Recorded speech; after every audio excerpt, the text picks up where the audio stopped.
მშვიდობისა, თქვენ უსმენთ პოლიტიკას თიასი ჭინავასთან ერთად ჩვენ საუბრობთ გლობალურ პოლიტიკაზე, ცხადია პირველ რიგში ქართული პოლიტიკის ჭრილში. წარმოგიდგენთ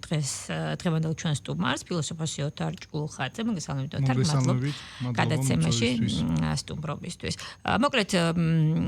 თითქოს სხვა თემებით უნდა დაგვეწყო საუბარი დღეს, როდესაც ვიგეგმებოდით, მაგრამ წუხილ გავრცელებულმა ერთმა ცნობამ ჩვენი ესე ვთქვათ საინფორმაციო დღის წესრიგის მთავარ ნაწილში გადაინაცვლა ეს არის, როდესაც სახელმწიფო მდივან მარკო რუბიოსა და საქართველოს პრემიერ-მინისტრის შორის სატელეფონო კომუნიკაცია შედგა. შინაარსი უკვე ცნობილია. მე მინდა ასე დავსვა ეს საკითხი. ტრამპის გაპრეზიდენტების და ადმინისტრაციაში მოსulis შემდეგ ყველაფერი შეიცვალა, ეს ცხადია, ანუ მთელი გეოპოლიტიკური ეს ფილოსოფია რაც იყო მთელი ამ წლების განმავლობაში აგებული, სრულიად ამ ფილოსოფიამ სრულიად დაკარგა აზრი, ანუ ახალი დღის წესრიგის წინაშე დადგა მსოფლიო. და იყო ასეთ საუბრები, რომ ვიდრე უკრაინის ომი არ დასრულდება, გავლენის სფეროებთან დაკავშირებით მუდმივად არსებობდა კითხვები, რა ვისი გავლენის სფეროში რა ნაწილი რა სფერო მოექცეოდა და ასე შემდეგ. ასევე იყო საქართველოსთან დაკავშირებით მუდმივად მსჯელობა, რომ ვიდრე არ დასრულდება ეს ომი, არ იქნება, ასე ვთქვათ, პირველი ნაბიჯები, არ იქნება მჭიდრო კომუნიკაცია. მოკლედ არ შეიძლება არაფერი. ამასობაში წამოგვეწია ახლო აღმოსავლეთში განვითარებული მოვლენები, რომელმაც კიდევ უფრო დრამატულად შეცვალა მსოფლიოში ვითარება. აი ეხლა მას შემდეგ რაც შედგა პირველი კომუნიკაცია. მას შემდეგ რაც საქართველოს ხელისუფლება მუდმივად აკეთებს განცხადებას, რომ ჩვენ მზად ვართ გადატვირთვისთვის. რა შეგვიძლია ვთქვათ ამ პირველ კომუნიკაციაზე, საუბარზე, შემდეგ ამ საუბარში დასმულ აქცენტებზე და შეგვიძლია თუ არა ვივარაუდოთ, რომ მუდმივი საუბარი და ესე ვთქვათ მსჯელობა იმ შესახებ, რომ გავლენის სფეროებთან დაკავშირებით არ არის ჯერ ყველაფერი ჩამოყალიბებული, ეს საუბარი დასრულებულია. აი როგორ წარმოგიდგენთ ეს ყველაფერი? ცოტა კონტექსტის გავიხსენოთ, ხო? საქართველოს მთავრობა მას შემდეგ რაც შეიცვალა ადმინისტრაცია ამერიკაში, მუდმივად ცდილობდა თავისი პოზიცია სხვადასხვა სახით იქნებოდა ეს ვთქვათ ესეთი ეპისტოლური წერილობითი სახით, ხო, წერილები გვახსოვს, ხო, იგივე პრეზიდენტის და პრემიერის და კიდე სხვადასხვა წერილები, ისე ვთქვათ ეს უშუალო კომუნიკაციის სახით, რომ რაღაცა ტიპის გალღობა მომხდარიყო, იმიტომ რომ ტრამპის ადმინისტრაციის აი გეოპოლიტიკური ცვლილება რაც ახსენეთ, იყო ასე ვთქვათ გამოწვეული იმით, რომ მოდი ახლა რუსეთის დაშლას თავი დავანებოთ ამ ტაქტიკას და ამ დაშლის ტაქტიკაში მოვიაზრებოდით ჩვენც, რომ ჩვენ უნდა ყოფილიყავთ ერთგვარი ფიჩხი იმ კოცონზე, რაზეც რუსეთი უნდა დაეწვათ. შესაბამისად, რადგან ამ კოცონის დანთება, ასე ვთქვათ, დანთების შესახებ აზრი შეიცვალა ადმინისტრაციამ, ჩვენზეც ზეწოლა მოიხსნა. ამ მოხსნილ ზეწოლამ დატოვა ერთგვარი ლუფტი, ხო? ანუ როდესაც ტრამპის ადმინისტრაციას არ ქონდა განსაზღვრული კონკრეტულად აი როგორი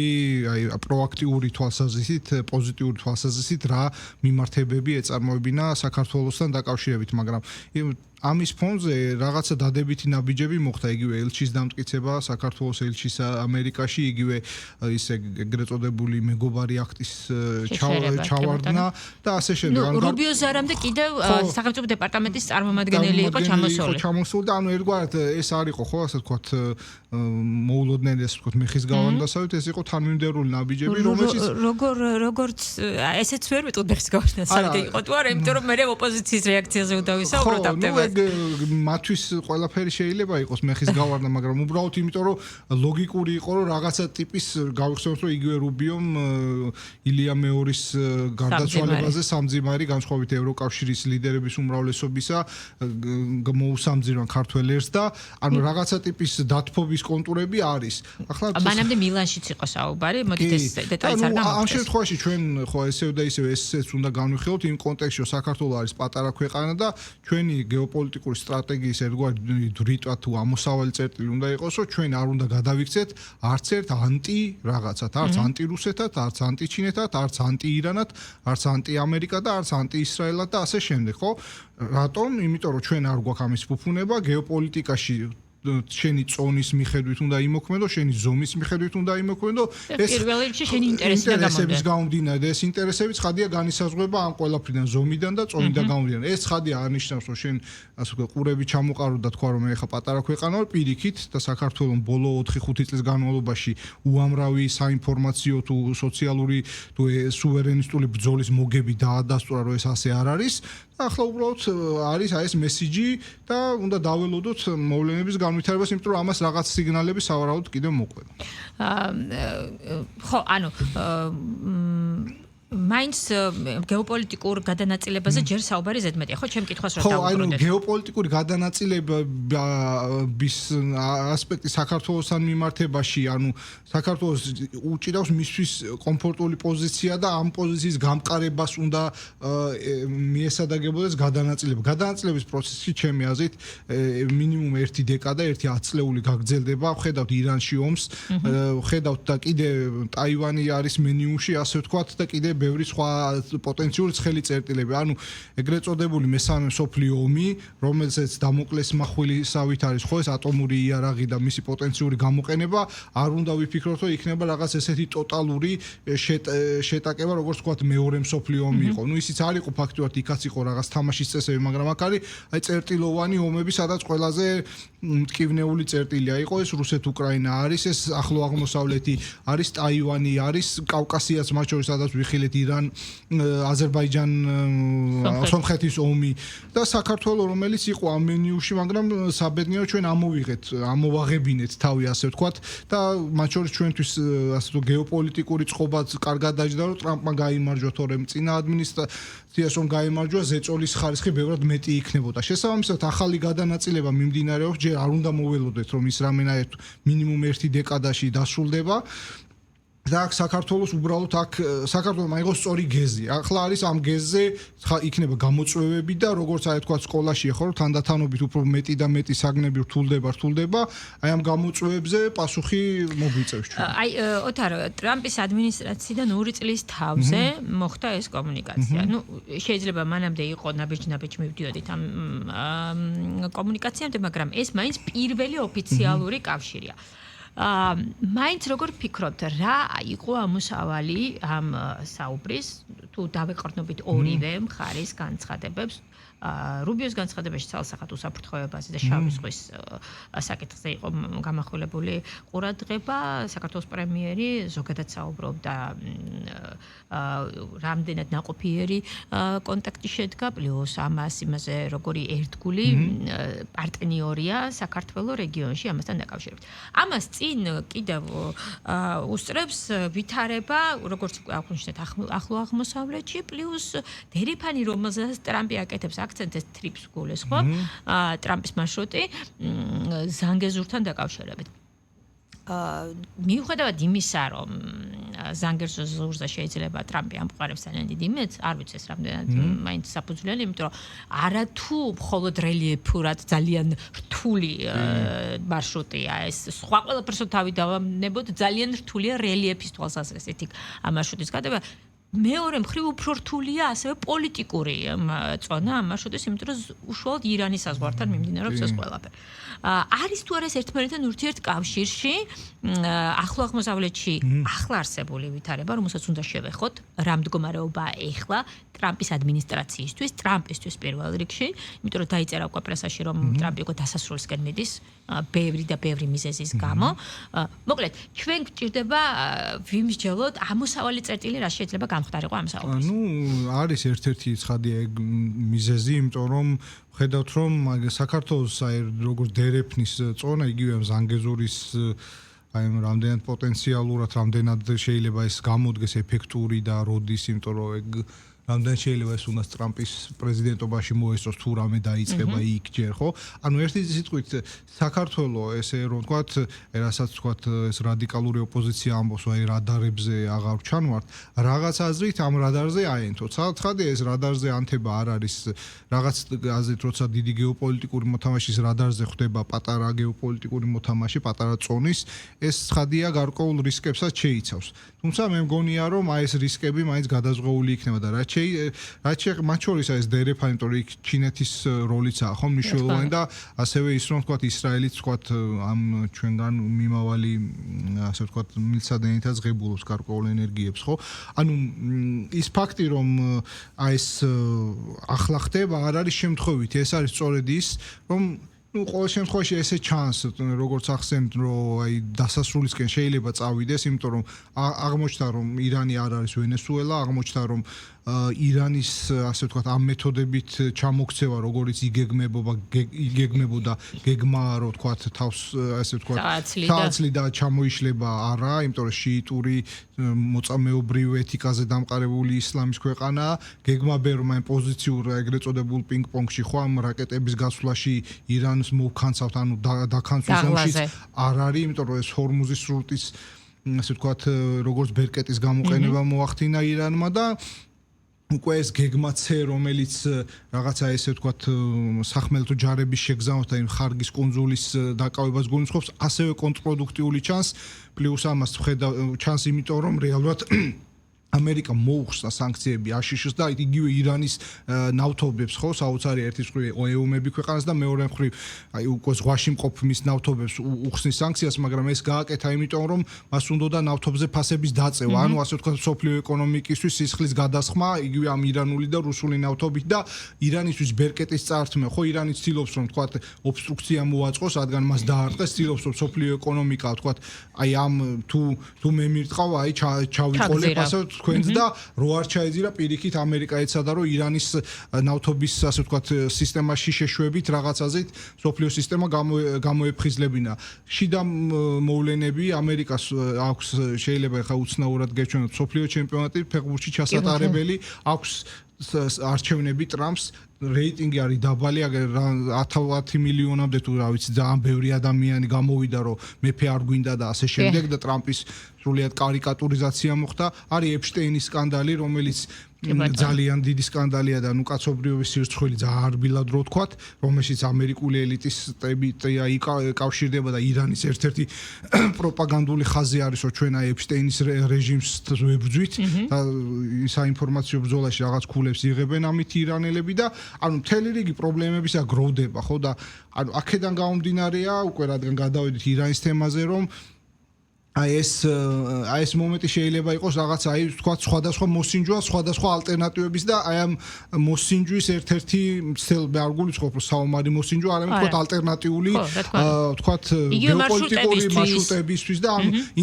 ანუ ინტერესები ჩდება უკვე რაღაც სხვა. თუ აქამდე იყოს საქართველოს რაღაცა აი თვითონ არ არსებობს, ეხა არსებობს რაღაც თვითონ ესეთი. რუკა გაიხსნა და დახედა ყველამ რომ საქართველოს არსებობს. ამას ჩვენ ფრთხილი ოპტიმიზმით უნდა შევხედოთ როგორც ყველა გეოპოლიტიკურ დიდძალასთან ურთიერთობას. ხო, აი ამით გადავინაცოთ იმ საკითხზე, რასაც ქვია ქართული ოპოზიცია. არ ვიცი ეს დიდი გასაჭირი იყო ქართული ოპოზიციისთვის თუ არა მარკო რუბიოს ზარი. ნუ ყოველ შემთხვევაში მოდით ჩვენ ვიმსჯელოთ ამ თემაზე. პირველი რაც იყო რეაქციებს გულისხმობ, როგორც სადა ოპოზიციამ ამის ახსნა. ეს არ იყო კარგი ზარი. ეს იყო ძალიან ცუდი ზარი საქართველოს ხელისუფლებისთვის, იმიტომ რომ აი რატომ უკვე აქ განმარტებული არ არის. იმიტომ რომ იყო ერთი ვერსია რომ საქართველოს ხელისუფლებას მოსთხოვენ ალბათ, რა ვიცი, ჩვენ აქ ბაზა არ გვაქვს, ამიტომ არ ვიცი რას მოგთხოვენ, ცოტა ვერ გავიგებ, მაგრამ მოგთხოვენ სახმელეთო ოპერაციისთვის დერეფანს საზღვაო საჰაერო მოკლედ ყველაფერს მოგთხოვენ რითაც შეიძლება ტრამპმა ირანში გააგრძელოს თავისი სამხედრო ოპერაცია ეს ერთი და საქართველოს ხელისუფლება რომელიც როგორც ისინი ამბობენ პრორუსი ამას არ დათანხმდება და ამიტომ ძალიან ცუდი ზარი იყო ეს ყველაფერი ხელისუფლებისთვის მეორე ვერსია წამოვიდა რომ იცით რა ძალიან კარგია რომ ამერიკა უკვე ელაპარაკება საქართველოს ხელისუფლებას აქამდე არ ელაპარაკებოდა და ეს ძალიან კარგი იყო იმიტომ რომ არ აღიარებდა საერთაშორისო თანამეგობრობა საქართველოს ხელისუფლებას ეხლა კარგია იმიტომ რომ ეს ნიშნავს რომ საქართველოს ხელისუფლება იძულებული იქნება დაანიშნოს არჩევნები ოღონდ რის საფუძველზე არ არის ეს განმარტებული გაათავისუფლოს როგორც ისინი ამბობენ სინდის პატიმრები და მოკლედ ყველაფერი შეიცვალოს და გადააბაროს ხელისუფლება ოპოზიციას ეს არის არ შეიძლება კიდე მესამე ვერსიაც იყო მე არ შევხვედრი ვარ მაგრამ ყოველ შემთხვევაში ეს ორი ძირითადი საკითხი გამოიგო და აი რა შეგიძლიათ თქვა ოპოზიციის მდგომარეობაზე დღის გადასახედი და რომელმაც დღეს სხვათა შორის დღევანდელ დღეს 31 მარტს რეფერენდუმის წლის თავზე პლუს ზუსტ გამსახურდას დაბადების დღეზე ეროვნული რაღაც მოძრაობის მსგავსი აქცია და ნონსა 26 მაისს გეგმავენ ისინი მასშტაბურ აქციას.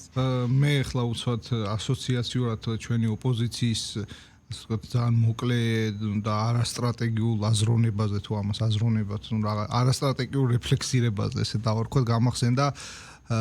ეს როცა პრიგოჟინის ამბოხი იყო ხო რუსეთში რომ აი რაღაც წინ მიიწევს პრიგოჟინი და რაღაც ესეთი ლექსებიც კი მიუძღვნა ეს ჟივილხივილი იყო და ანუ ეს ხალხი ხო ცხოვრობს რეალურად აი ამ რაღაც Facebook ბაბლის ლოგიკაში კი ცხადია ჩვენც ყველა ვიყენებთ და ხა გამოქვაბულს ცხადია არავინ ზის და ყველა მიცის ეს ტექნოლოგიები მაგრამ უბრალოდ ამის ლოგიკა რა არის ხო რომ აი რაღაც სწრაფი იმპულსი გახარება და მე უცბად რაღაც სასოწარკვეთა რომ არაფერი არ ხდება ხო ანუ ესე მე მახსოვს აი მეგობარი აქზე იყო ჟივილხივილი თვით მაშინაც კი როდესაც მათ რეალური ასე ვთქვათ უხეშად ვთქვათ სატოპკეებს უწევდა ამერიკის წინა ადმინისტრაცია გვახსოვს ხო მეთიუ მილერი და სხვები აი უშუალოდ ჩართული იყო ყოველდღიურ წესრიგში და რამის მაღვიძე არა ქონდა დაყენებული და ყოველდღე გამოდიოდა და გამოწერილად საქართველოზე აი სიტყვებს ამბობდა და ანუ მაშინაც კი მათ ვერ შეძლეს რაღაც ვთქვათ აქ ხელისუფლების ხელში ჩაგდება და ეხლა უფრო საეჭვო უბრალოდ ეს მათზე მეტყველებს აი სულო თავი დავანებოთ იმ სისხლიან 9 წელს სულო დავანებოთ ამათ წარსულს და რაღაც აი უბრალოდ რო იყო ვიღაც აი ნეიტრალური ტიპები აი მოდი ეს გონებრივი ექსპერიმენტი დაუშვათ როგორ შეიძლება ქვეყანა ანდო იმას ვისაც აი რაღაც აი ესეთ იმპულსებზე ანუ იმპულსურობასთან გვაქვს საქმე ხო ანუ როცა ესეთი იმპულსურები არიან რომ აი რაღაცა Facebook ინფორმაციაზე ჟივილხივილის ლოგიკით აწარმოებენ პოლიტიკურ დღის წესრიგს აი ამ ჟივილხივილის დღის წესრიგის ერთ-ერთი ნაწილი იყო რაც მათ საჩუქარი გაუკეთეს ოცნებას რომ როდესაც არ შევიდნენ პარლამენტში იმიტომ რომ იფიქრეს რომ ეხლა ტრამპი აუწევს ყურს ოცნებას და ჩამოიშლება რეჟიმი თავისით არ მოხდა ხო ანუ მათი ანუ უბრალოდ მე მათი ამორჩეულთა ხა ხანდახან ხო მაქვს ურთიერთობა ჩვეულებრივ ხალხთან უბრალოდ აი თავი რო დავანებოთ გასაგებია რომ ოცნება შეიძლება არ მოგწონდეს რაღაც ასე შემდეგ ანუ აი ამათ როგორ შეიძლება ანდო ქვეყანა ხო ანუ სახელმწიფოებრიობა გულისხმობს რაღაც დაფიქრებას, მოთმინებას, სტრატეგიულ გათვლას, ეგრეთ წოდებულ ტაიმინგს, ხო, ანუ სწორი დროის შერჩევას და მე რაღაც ინიციატივის ხელშეაღებას და აქ ხვდებით აი სრულიად იმპულსურ, აი რაღაც Facebook ჟივილხივილა, ასე ვთქვათ, შემადგენლობას, რომელიც აი რაღაც მორიგ, აი ამაოების მორიგი იტერაცია, ამაოების მორიგი წრეზე მიდიან და ნუ რა ვიცი კარგი არის ის რომ ესენი ჩვენ გვახსოვს რომ 5-6 წლის წინ მათ ჰქონდათ ისინი ქმნიდნენ დღის წესრიგს ხო იგივე როდესაც ვთქვათ იგივე მელია დაიჭირეს მაშინ გვახსოვს რომ ხელა აჟიოტაჟი იყო და დღეს აღარც მახსოვს ხო რამდენი ზოგი ჩასვეს მე ხა მეც არ მახსოვს ვინ არის ციხეში და ვინ არა და ახლა ამისი ასე ვთქვათ ამისი რეზონანსი არის ბევრად დაბალი რატომ იმიტომ რომ ქართულმა უცნებამ ბოლო პერიოდში სწორი სტრატეგია აირჩია დადგა სუვერენისტულ პოზიციაზე და ამ მიმართულებით მტკივნეული ნაბიჯები გადადგა გვახსოვს ხო 23 წელი კანონის გაწევა მე შემოსვა და აი შემოbrunება ამ კანონის მიღება და ასე შემდეგ იმიტომ რომ მაშინ ცხადია ადამიანებისთვის შეიძლება გაუგებარიც ყოფილიყო ხო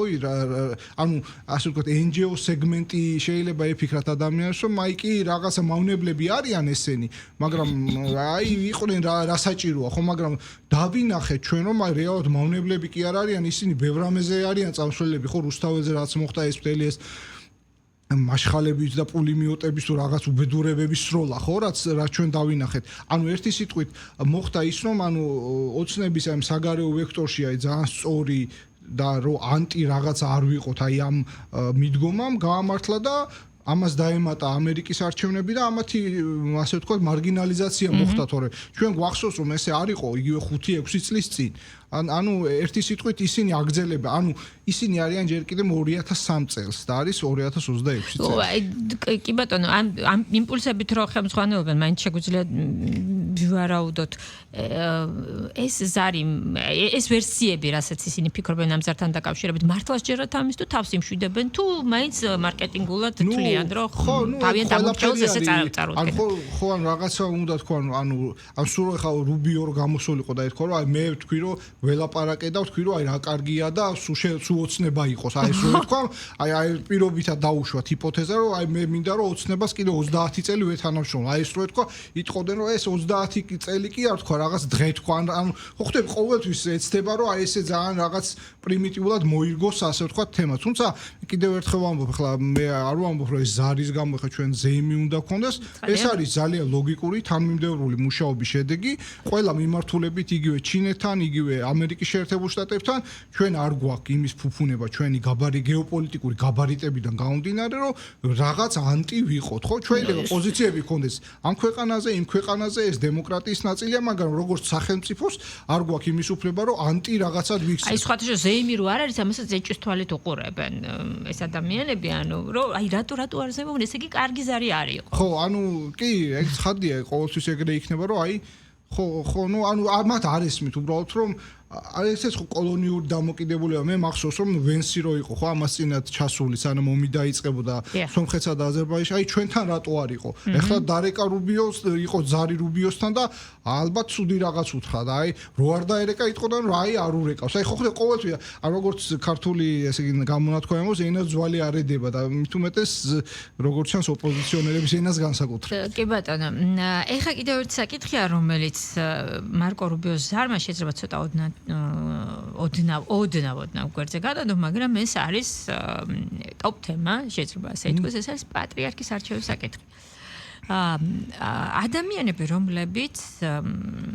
რომლებმაც ნახეს იმ 5 დღის განმავლობაში რა ხდებოდა სამების საკათედრო ტაძარში, კი რა, მთელ ქვეყანაში და თბილისში განსაკუთრებით. ჩათვალეს, რომ შეიძლება ამ ადამიანების განწყობაზე იმოქმედონ იმით, რომ გააბრძოლონ ანუ ნარატივი იგივე ისევ მათთვის ცნობილი რუსული იარლიყების მიკერებისა და ზოგადად კლიშეების შესახებ. აი როგორ ფიქრობთ, რა მიზანი აქვთ ახლა ამ ადამიანებს, როდესაც ცდილობენ რომ ამ თემაშიც იყვნენ ჩართულები? მოდი ესე ვთქვათ, პატრიარქის გარდაცვალებიდან ძალიან მალე მე ვადევნებდი მედიას თვალყურს და ერთ-ერთი პირველი მოვისმინე ერთ-ერთი მეუფეს კომენტარი, რომელმაც პირდაპირ პირველივე წუთებში განაცხადა, რომ ეხლა უკვე პატრიარქის ახალი პატრიარქის არჩევის პერიოდი უნდა დაიწყოს და ხელისუფლება არ უნდა ჩაეროს. ანუ არავის ამაზე არც უფიქრე, იმიტომ რომ შოკი იყო, ჯერ პირველი წუთები იყო შოკი პატრიარქის გარდაცვალების შესახებ, მაგრამ მათ დაიწყეს ამაზე საუბარი. ეხლა ამავე არგუმენტით ისინი ხელისუფლებას, ესე ვთქვათ, ებრძვიან, რომ ხელისუფლება ერევა საპატრიარქო არჩევნებში და მისი ფავორიტი არის მეუფე შიო. ამ ადამიანებს სურთ მართლაც დისონანსი შეტანა ამ პროცესში, რომელიც მათთან ახლოს საერთოდ არ არის. მოდით ესე ვთქვათ, ყველაფერს იმის საპირისპიროს დემონსტრირება იყო ის 5 დღე, რასაც ისინი ხადაგებენ მთელი ამ წლების განმავლობაში. ასე არ არის? ანუ რისი მიღწევა სურთ ამეთი? ხო, მიღწევა ცხადია სურთ იმითი, რომ რაღაც ასე ვთქვათ, წყალი აიმღრეს და მე იქ თავისი პოლიტიკური თევზები დაიჭირონ და ამ შემთხვევაში ესეც მათთვის ერთგვარი თემაა, ხო? იმიტომ რომ საპატრიარქოსში რაღაც ტიპის ბზარების გაჩენა და ასე შემდეგ ეს მთლიანად ეროვნულ ერთობას ურტყავს იმ ერთობას რომელიც დავინახეთ ხო აი პატრიარქის უწყვეტ პანაშვიძე თუ მართლაც მილიონზე მეტი ადამიანი გამოვიდა ხო უბრალოდ მე უბრალოდ მათი ასე ვთქვათ მენტალურ პარაზიტიზმზე მინდა განსაკუთრებული აქცენტი გავაკეთო იმიტომ რომ შეიძლება იყო რაღაცაზრით აი ესეთი ვიღაცა არ მოგწონდეს ან აი ხვდებოდე რომ აი რაღაცა გულში რაღაც ბოღმა გქონდეს მაგრამ აი წინა პოლიტიკური რაციონალობის გამო უბრალოდ გაჩვენე და არაფერი არ თქვა მაგრამ ხშირად იმდენად ახსილები არიან ამით რომ არ შეუძლიათ რომ გაჩერდე ხო აი რაოდენობა მაინც რომ გაგაჩეროს ხო ანუ შეიძლება ხა პირობითად რა ვიცი შეიძლება ხშირად ყოფილა რომ უმრავლესობა შეცდეს ხო ყოფილა ანუ არ არის აუცილებელი მაგრამ აი უბრალოდ ეხლა ხო ხვდები რომ კონტექსტი სხვა არის ხო ეხლა იქ ანუ უბრალოდ გასაგაი უბრალოდ დააცადე ხო გავიდეს ჯერ ხო არ შეიძლება რომ აი პატრიარქის გარდაცვალების მეორე დღეს პირობითად რავი ისაუბრო აი არჩევაზე ხო ანუ ეს ქართულ იმაშიც არის რაღაცა ტიპის ხო არ პატრიარქსაც რომ არ თქვა ხო ჩვეულებრივ ადამიანის გარდაცვალებას აცდიან ხო იმ ადამიანს რომ თქვა მიაბარონ მიწას და შემდეგ იწყება ხო რაღაცეების განხილვა ხო ანუ ეს რაღაცა ხო კულტურული კოდები არის რის გამო ჩვენ ესე შფოთდებით ასე რომ თქვა არის სწორედ ის რომ ეს რაღაცა აი ეთიკურ კულტურულ კოდებს არღვევს ერთგვარად ხო და მათი ცხადია მათ აი ყველანაირი ასე ვთქვათ ამღრევა უნდათ ყველაფრის ხო იგივე ეს სადაც ერთიანობის წერტილია ხო აი დარტყმა სახელმწიფოს ეკლესიას ეროვნულობას ოჯახს ხო და მე რა თქმა უნდა როდესაც აი ადამიანებს შორის ეს ბმები წყდება ეს ურთიერთგაგების და აი დაუწერელი ურთიერთგაგების ბმები რო წყდება მე მათი რა მართლა ბიომასაც როგორც გვარამია უწოდებდა ოდესღაც ქართული ოცნების ამორჩეველებს და იმ 100,000 ადამიანს რომელიც შეიკრიბა ერთ-ერთ აქციაზე ხო თუ ერთ დემონსტრაციაზე აი მართლა იმ ანუ ადამიანების ბიომასაც ქცევა არის მათი მიზანი რომ ამ ბიომასის მართვა მე იოლად შეეძლოთ და ესე მარტივად შეიძლება ვთქვა ანუ არა დასკვნების გამოტანა იმიტომ რომ დასკვნების გამოტანა ძალიან მნიშვნელოვანი რამე თუნდაც პოლიტიკოსებზე როცა საუბრობთ ანუ იგივე დასკვნის გასხვას ერთ-ერთი დავით არჩიაშვილის სტატუსი წავიკითხე გუშინ რუბიოს ზართან დაკავშირებით რომ ოპოზიციამ უნდა შეცვალოს რაღაც სტრატეგია ეს უკვე აღარ არის ის რომ არავინ არ აღიარებს არავინ არ ელაპარაკება ანუ ეს უკვე სხვა მომცემლობა მაგრამ არა ამ მიმართულებით არა აქვს სწორება ოპოზიციას რომ თუნდაც იგივე იმ მილიონზე მეტი ადამიანის გამოსვლა რომ ნახოს მდუმარე სამძიმარი რომელიც უდიდეს პატივისცემაზე იყო დამყარებული იმ ადამიანის მიერ რომელიც ხადაგებდა მთელი ამ წლების განმავლობაში იმას რასაც საპირისპიროს ამბობენ ესე ანუ არა დასკვნების გამოტანა მე საპირისპირო ნუ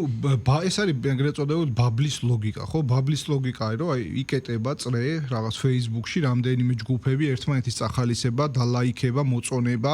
შექება და ეს სინამდვილეში სიღრმისეულად არის რომ რეალურად სამყარო ხო ხიფათების შემცველია და ანუ ხიფათებისგან თავის დაცვისთვის იგება ალტერნატიული სამყარო, სადაც ერთი კონკრეტული შეხედულება არის ჭეშმარიტი, გარეთ რა ხდება იქ თქვა მილიონი კაცი გამოდის თუ არა, გარეთ რომელი ხელისუფლება არის მთავრობაში ეს არა და შენ ხარ რომ დაიძახებ რომ ეს არის ეგრეთ წოდებული ამ ოცნების მთავრობის და ეგრეთ წოდებულს დააწერ ის მართლა ეგრეთ წოდებული ხდება ანუ ეს არის აი იდიოტიზმი ხო ძველ საბერძნეთში იდიოტეს იყო ვინც აი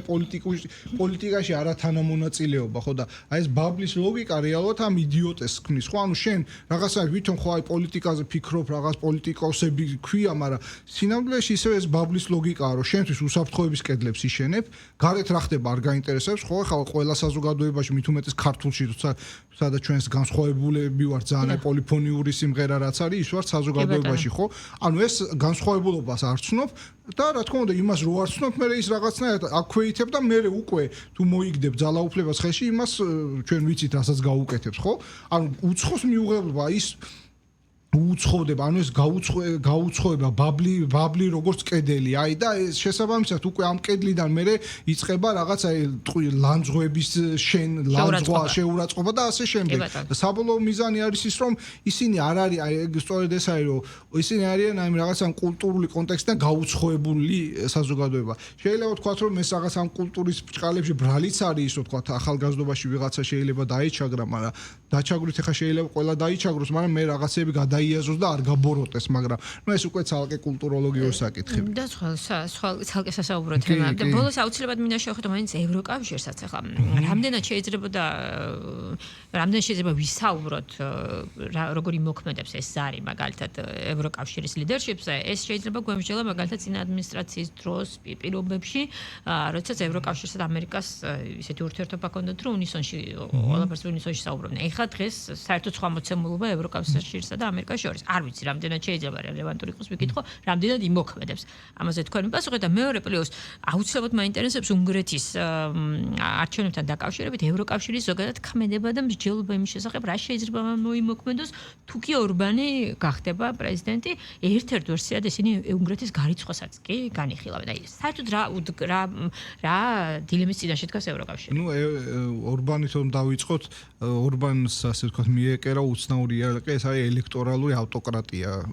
ანუ ეს ნიშნავს, რომ რადგან შენ გირჩევენ რაღაც თქვა 3 ან 4 ვადით, ამიტომ ავტოკრატია ხარ, ოღონდ გირჩევენ და ანუ ელექტორალური ხარ, ხო? ნუ ხაი თავი რო დავანებოთ აი პოლიტიკის ისტორიის, აი ყველაზე ზედაპირზე რაც შეიძლება გაგახსენდეს, რომ იგივე მერკელი და ამ დასავლეთ ევროპული ქვეყნები და რომელიც 4 ვადით იყო, ფრანკლინ დელანო რუზველტი, რომელიც ასევე 4 ვადით იყო და კიდე ბევრი შეიძლება ჩამოთვალოთ, ხო? ანუ იმათთვის შეიძლება და შენთვის არ შეიძლება, იმიტომ შენ ხო მზარდი, შენ ხო რაღაც აღმოსავლეთისკენ ხარ ცოტა, ვიდრე იმ რაღაც სავანე მითიური, სადაც აი ეს ზე ადამიანები ცხოვრობენ და შენთვის არ შეიძლება. ნუ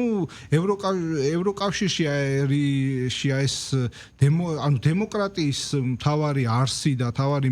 მიმზიდველობა რაღაც თქვა შეიძლება მას ბევრი მინუსი კონდეს, მაგრამ ამ ელექტორალური დემოკრატიის არსი არის რომ წაგების შესაძლებლობა უნდა დაუშვა. ანუ ესე თამაშად თუ აიღებ, ანუ თამაში არ არის თამაში, თუ მას არ აქვს წესები და ამ წესების მიხედვით არასდროს არ შეიძლება წააგო, ხო? ხა იგივე ჩვენ 2012 წელს, როდესაც რო არ ყოფილიყო პირველად ელექტორალური დემოკრატია, სააკაშვილის რეჟიმს შევცვლიდით, შეიძლება შეგეცვალა მარტო იარაღეთ, ხო? ანუ ეს არის მოგონილი იმისთვის, რომ რაღაცა შეიცვალოს წესით, ხო და თუ კონკრეტულ ხალხს არ უნდა ხელისუფლების შეცვლა და თამაშის წესებით უმრავლესობა იღებს და ასე იყოს. მე შეგახსენებთ იგივე რუმინეთის მაგალითს, როდესაც რა ვიცი, იმიტომ რომ ვიღაცამ Facebook თუ TikTok-ზე ვიღაცამ დააბრალა რომ რუსული სპეცსამსახურებია, ხო დაიჭირეს და გააუქმეს არჩევნები და მე სასამართლომ ამაზე სანქცირება მისცა და სხვათა შორის რატომაც ქართულ სასამართლო სისტემაზე ხდება ხოლმე შემოტევა არის ის მაგალითი რომ შენ არჩევნებს მოიგებ, მაგრამ სასამართლო იქნება კონკრეტული უცხოური ძალების ხელში, ჩვენ რომ დაუძინებელ მეგობრებს ვეძახი და ის სასამართლო იტყვის რომ რუსეთი ჩაერია, გავაუქმოთ. ანუ ეს არის რეალურად ევროკავშირის ბიუროკრატიის მიდგომა, ხო? ჩვენ კიდევ ერთხელ მიჯნავთ, ხო? ევროპული კულტურა სხვა არის, ჩვენ მასთან რაღაც ფასეულებითი თანაკვეთა გვაქვს, თუმცა ჩვენი უნიკალურობებით, უბრალოდ ევრობიუროკრატია დღეს არის, აი მართლა ის რაღაც ის იდეალებისაც ახლა განმაათლებლობის რაღაც გაბედე აზროვნება, აი გავბედე, არ მომეწონა ეს ევრობიუროკრატი და რა ვიცი, ვაკრიტიკებ, რა პრობლემაა, იმიტომ რომ ესენი აი ფაქტიურად უთხრიან ძირს თავის რეპუტაციას, ხო, რაც აი არც ერთ ანტიდასავლელს, ხო, ესეთებიც ხო არიან ჩვენთან ანტიდასავლელს არ გაუკეთებია იმდენი ევროკავშირის რეპუტაციის დაზიანების, თუ რამდენიც თვითონ ევროკავშირმა. მაგალითად გაგახსენებთ, რადგან წეგან ეკლესიაზე ვსაუბრობდით, გერმანიის საგარეო კომიტეტის როთი რო იყო და რო თქვა, რომ თქვენ მართლმადიდებლობას თავი დაანებეთ, ეგ არაპროგრესულია, ხო? ანუ ხო შეიძლება აი კონტექსტურად რაღაც იმ კულტურა მოატყუე, რომ აი რა კარგი ხარ და რაღაც მოთაფლე და მე შეიტყვე ევროკავშირში და იქ ანუ მაგ ასე ვთქვათ რაღაც ეგრეთ წოდებულ მრავალსვლიან კომბინაციებსაც არ ხარჯავენ დროს იმდენად მეორე ხარისხოვნად გიყურებენ და ეს არის პრობლემა, რომ ისინი რაღაც ზევიდან ხედავენ და ესე არის ხა უნგრეთი, ანუ ჩვენ რო ევროკავშირში შევიდეთ რა უცბად ტოლა დაგვინახავენ, არა. ამისი მაგალითია, ამარას მაგალითია უნგრეთი, რაზეც თქვენ კითხვაში დასვით. ნახოთ როგორ გამთარდება უნგრეთის მოვლენები და ნახოთ ჩვენთანაც როგორ გამთარდება მოვლენები. დიდი მადლობა. მადლობა თქვენ. ოთარ ხაძე იყო ჩვენ გადაცემის სტუმარი. დღეს ჩვენ გამოშვება ამით დამსრულებულია. ჩვენ ზუსტად ერთ კვირაში შევხვდებით ამავე ტალღაზე ერთმანეთის დროებით.